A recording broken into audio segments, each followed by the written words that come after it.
Alright friends, north of 16 Hando, and here comes the French defense. Is that our last opening in the speedrun too? I don't know, but hello chicos and chicas, let's play principled chess, develop our pieces, and now I'm going to talk about something.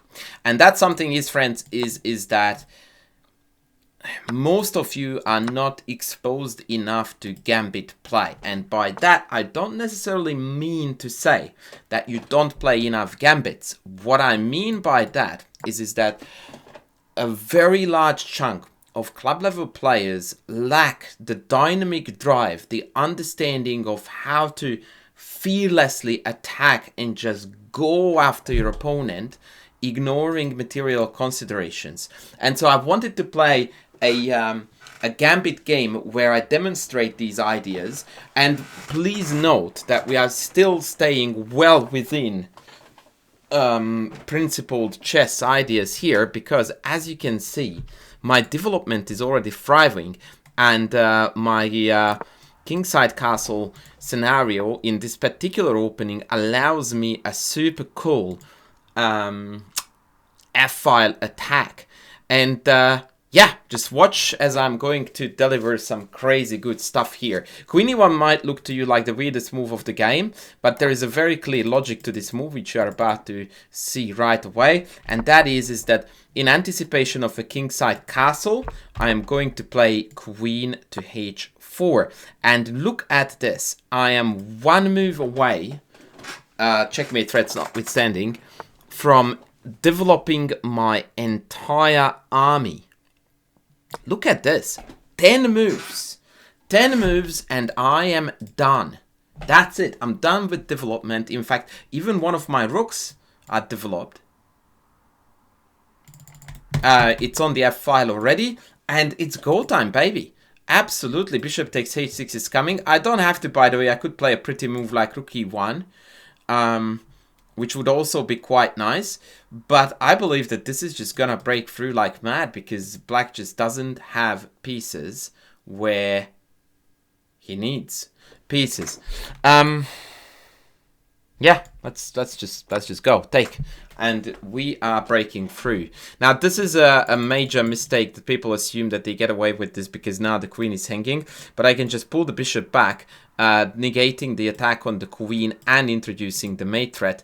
So, in fact, even check is at times playable. But let's just pull back, and that's it. Like, this is going to be a very, very abrupt and short video. So I'm going to provide probably a bit more analysis than I would normally do, but you do get to see here a really, really easy and effortless victory when my opponent's army is just back rank festing and I'm just feasting on the various winning. I just couldn't know how to win, right?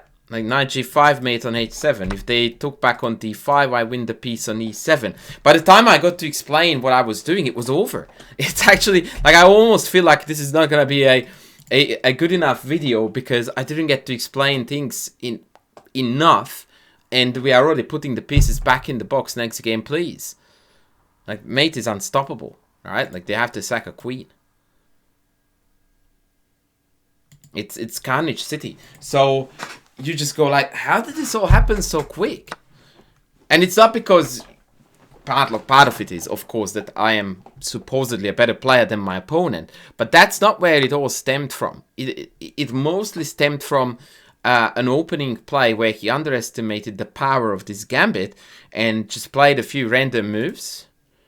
And trouble was there. Note how I spent 0 seconds on this, because when you are up that much material, you absolutely obliged to go after the king, which would have been checkmated after king h8 rook f8. So, let's rewind the tape slow-mo.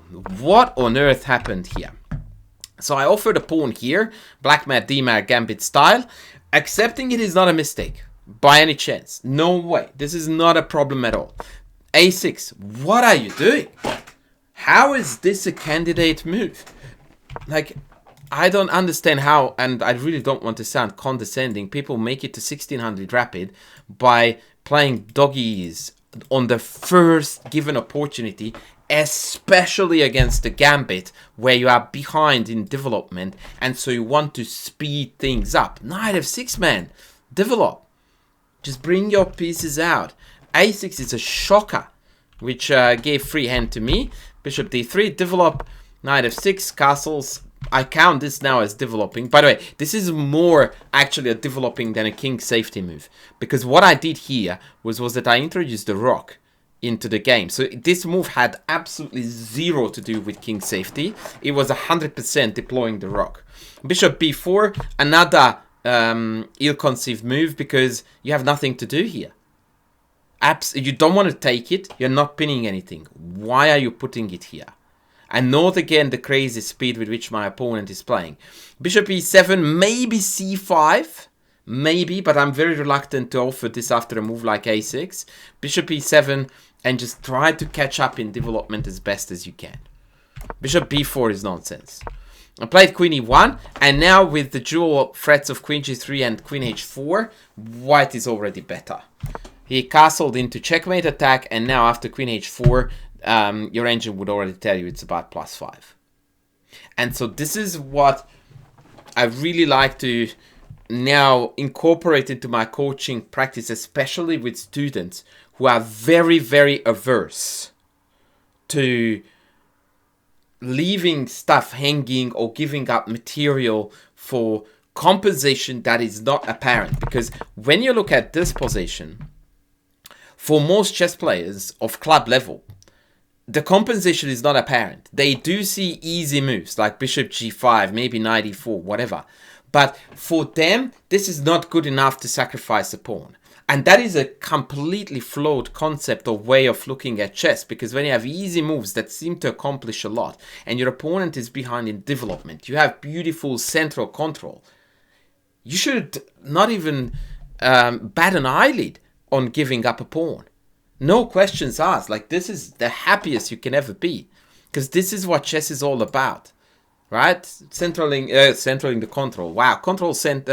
Central control, piece development, dynamic play, attack, checkmate. This is what everyone should grow up on. This is what this speedrun is all about. And I really hope that this game was a very powerful message to all of you who are reluctant to give up material. I was looking at this line with maybe knight c6.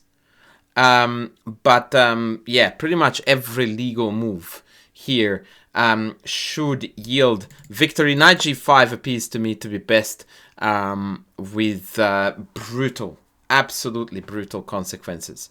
In fact, to make this a little bit fun, I'm going to leave this as an exercise for the reader, if you will.